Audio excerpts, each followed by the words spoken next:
Buenas tardes. Ya terminando casi el ciclo lectivo, nos quedan dos temas todavía para tratar. Uno tiene que ver con el que vamos a ver hoy, que es depresión, y otro tiene que ver con los trastornos psicosomáticos. Pero bueno, vamos a abocarnos hoy a la depresión. Eh, la palabra depresión, en realidad, se usa para designar un cuadro clínico que es definido por los sentimientos subjetivos del paciente, en parte por el carácter del comportamiento observado y en parte por, podemos decir, los síntomas y los signos temporales.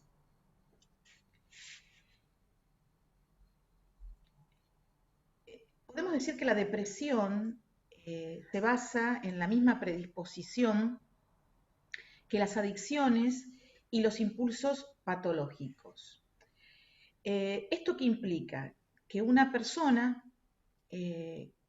fijada al estado en que su autoestima es regulada por los suministros externos, tiene una necesidad vital de tales suministros, ¿verdad?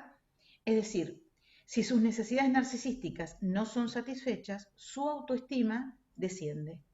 Son personas que se caracterizan por su dependencia y por el tipo narcisístico de elección objetal. Podemos decir que en realidad los acontecimientos que precipitan una depresión representan una pérdida de autoestima o de suministros que el sujeto confiaba recibir para elevar su autoestima. Ahora bien, fenomenológicamente, la depresión es agudamente dolorosa. Hay sentimientos de separación y pérdida del contacto emocional con otras personas, acompañado generalmente por una vivencia de soledad y un completo aislamiento. Secundariamente a la pérdida de interés en lo que pasa alrededor, el mundo aparece como aburrido, monótono, gris, sin ningún tipo de atractivo. Estas dos últimas características, es decir, la pérdida de contacto y la pérdida de interés, contribuyen al estrechamiento y a la disminución del sentido de sí mismo, ¿no? O sea que hay una constricción, podemos decir, hay una disminución del sí mismo como persona. Y esto implica además, o se acompaña además, podemos decir, por un sentimiento de debilidad, de pequeñez, de desamparo. Todo parece que resulta un esfuerzo, ¿no? La concentración es pobre, el pensamiento lógico se hace difícil, hay muchas dificultades en la concentración. La persona deprimida se describe como estando vacía, como si sintiera que ha perdido una parte de sí misma. Hay una declaración de la autoestima como que lo perdí todo, el mundo está vacío, si tenemos en cuenta que, digamos, hay una pérdida de los suministros externos. Pero también puede haber, o puede manifestarse, intereses del super yo y aparecer como que lo perdí todo, no tengo nada. Entonces la hostilidad hacia los objetos frustradores se transforman en hostilidad hacia el propio yo, ¿no?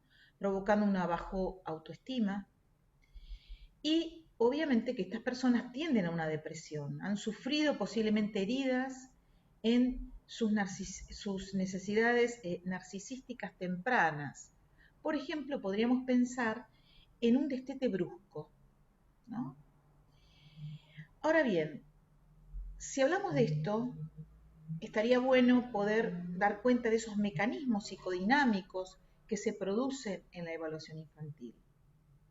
Y se relacionan con ciclos, ¿no? Con ciclos impresos en el inconsciente, donde la alimentación, la sustentación, el abrigo, el hambre, la soledad, el frío, son ciclos que forman en tempranas experiencias infantiles, introyectadas, con ciertas simbolizaciones displacenteras. O sea, el esquema patogénico, podemos decirlo de alguna manera, es circular. trazado sobre el modelo digestivo, incorporación, digestión, eliminación. Estas primeras experiencias ocurren en una época en la que el relacionarse con el otro, en cuanto a diferente, está en una etapa inicial y lo que le pasa al objeto le está pasando simultáneamente al sujeto. Existe en el yo, podemos decir, un alto monto de agresión hacia el objeto amado y necesitado, y esa agresión recae sobre el yo. La destructividad de este proceso se basa en un énfasis en la voracidad o el deseo vehemente, insaciable, que excede todo lo que el sujeto necesita y lo que el objeto está dispuesto a dar. Su finalidad es la introyección con características destructivas. La libido está fijada en la etapa oral por el ciclo frustración, hambre, agresividad envidiosa, voracidad agresiva. ¿Se entiende? Repito, la libido entonces está fijada a la etapa oral y en la etapa oral las características son frustración, hambre, agresividad envidiosa, voracidad agresiva. Esto se incrementa por las frustraciones padecidas en momentos significativos, como por ejemplo desengaños en el amor infantil, que dañaron las primeras experiencias de desprendimiento. Por eso hablábamos del destete brusco. Estos desengaños ocurrieron antes de resolverse el complejo de Edipo.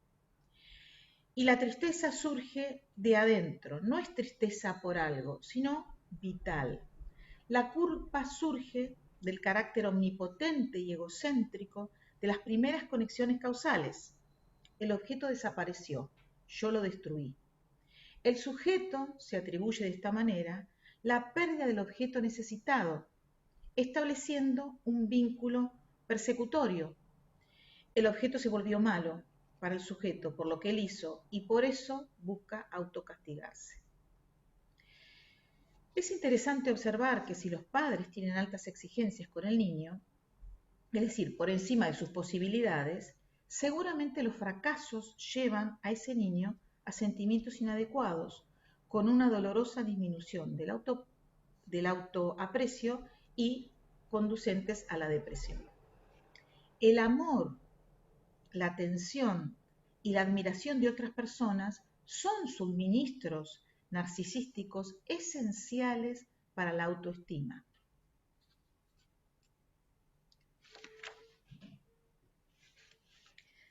Ahora bien, casi todos los seres humanos, y esto es interesante también ratificarlo, en algún momento de la vida se sienten deprimidos por la pérdida de algo de valor que junto con el dolor por esa pérdida da lugar a la disminución de la autoestima.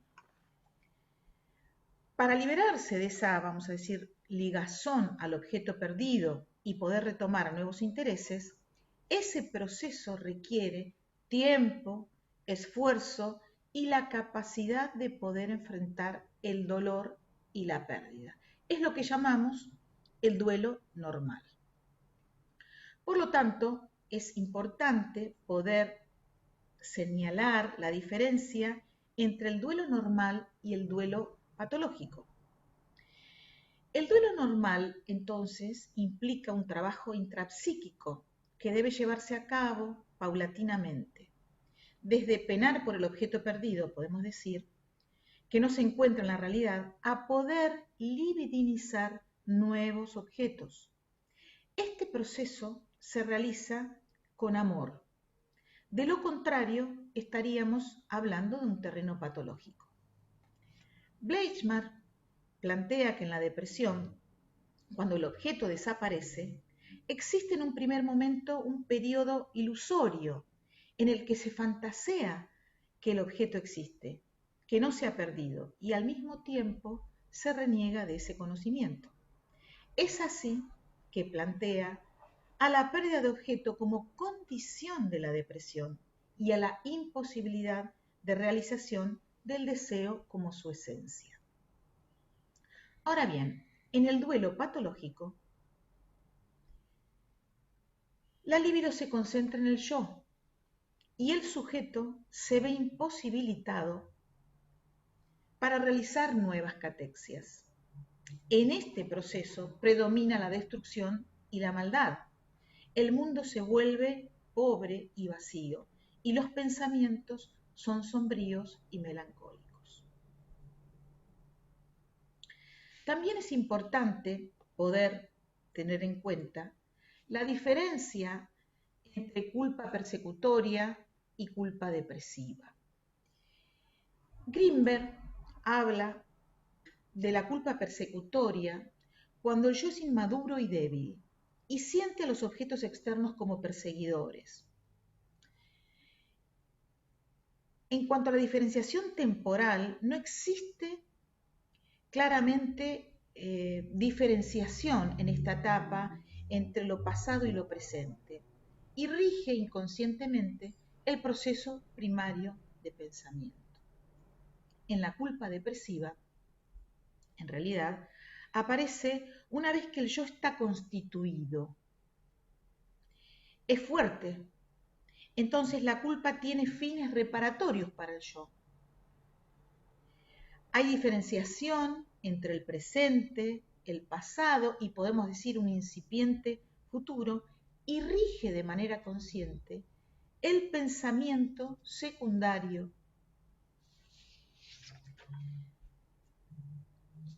Ahora bien, ¿cuáles serían las formas clínicas de la depresión? ¿No? Interesante pensar en depresiones endógenas y psicógenas, también llamadas reactivas o neuróticas. Las depresiones endógenas suponen un proceso psicótico, es decir, hablan de factores constitucionales. Dentro de la semiología o las manifestaciones patológicas aparece aspectos de abatimiento, el síndrome de inhibición e inercia, afectos depresivos pero profundos, autoacusación, indignidad, hipocondría también, deseo, podemos decir, de búsqueda de la muerte. En las depresiones psicógenas encontramos que se diferencian fundamentalmente de las anteriores porque la causa de su aparición se debe a acontecimientos penosos, sufridos, actuales, pérdidas o pueden ser pérdidas tempranas. De ahí que pueden ser reactivas o neuróticas. Ahora bien, veamos los síntomas comunes a todas las formas depresivas. Y seguimos a Bohm y Beck en ese sentido, ¿no? Porque la incapacidad para pensar puede traducirse en frases que denotan impotencia. A veces aparecen actitudes cautelosas y alertas, pueden aparecer algunos fracasos, puede aparecer,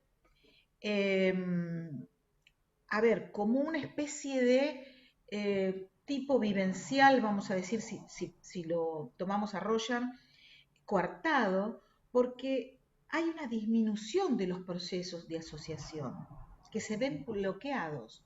Entonces aparece esto de no sé, no puedo ver más, eh, no tengo idea, ¿no? Hay además la preferencia por lo que podemos decir el negro, el gris, o sea, los colores acromáticos, que evidencian una pasividad, una resignación, ¿no? Eh, un estado de ánimo, podemos decir, lúgubre, que junto con los contenidos mórbidos en Roger, ¿sí? Aparecen como acompañándose y también con el uso del sombreado. Entendemos que en la depresión, y si ya vamos a lo que sucede como indicadores en el Roger, hay y vamos a encontrar con un número bajo de respuestas por esto que decíamos, ¿no? Esta como falta de interés en el mundo exterior. Hay también una inhibición emocional, una desvalorización que va a llevar a pocas respuestas de movimiento humano, o quizás una. No hay respuestas de color cromático, porque no hay posibilidades de experiencias placenteras. Por eso decíamos recién ese uso de el negro, el gris. En las depresiones generalmente aparecen pocas globales, porque no pueden integrar zonas por esta inercia psíquica, y hay un aumento justamente de detalles grandes usuales, porque requieren una energía limitada, son recortes obvios. También encontramos que hay un F más por ciento que puede ser alto porque muestra un yo rígido y sentimientos de culpa. Generalmente en las neurosis hablamos de sentimientos de culpa. En los psicóticos hablamos de delirios de culpabilidad, ¿no? Que se diferencia porque el F más por ciento es bajo y además porque los contenidos sexuales aparecen en estos delirios de culpabilidad. Hay un alto porcentaje de el A por ciento porque hay una elevada, vamos a decir, sentimiento de desvalorización y de agresión. Hay populares que pueden también estar dentro de un aumento del 30%. Puede haber fracasos, puede haber contenidos con objetos dañados, destruidos, abandonados. Puede haber también cierta empobrecimiento, ¿no? Esto que decíamos hoy, es muy probable que aparezcan detalles humanos más que humanos enteros. Y siempre contratransferencialmente transmiten esta como inercia, como desgano, como una cierta pasividad. Y para no deprimirnos, que creo que esa no es la idea, sino es aprender sobre la depresión, voy a compartirles dos links que me parecen muy interesantes. Uno tiene que ver con un video de Massimo Recalcati, que habla acerca de la depresión. Es un video que se, digamos, publicó por la APA, la Asociación Psicoanalítica Argentina, que me parece que es muy interesante el enfoque de Massimo Recalcati. Y el otro tiene que ver con un enlace acerca de una ponencia de Luis Horstein respecto del aburrimiento y la depresión. Creo que van a completar este tema acerca de la depresión y creo que les va a aportar a ustedes otras miradas respecto de esta temática tan profunda y tan importante de ser evaluada. Así que los dejo con esos dos enlaces, que los disfruten y nos estamos viendo para el próximo tema que tiene que ver con trastornos psicosomáticos. Les dejo un saludo.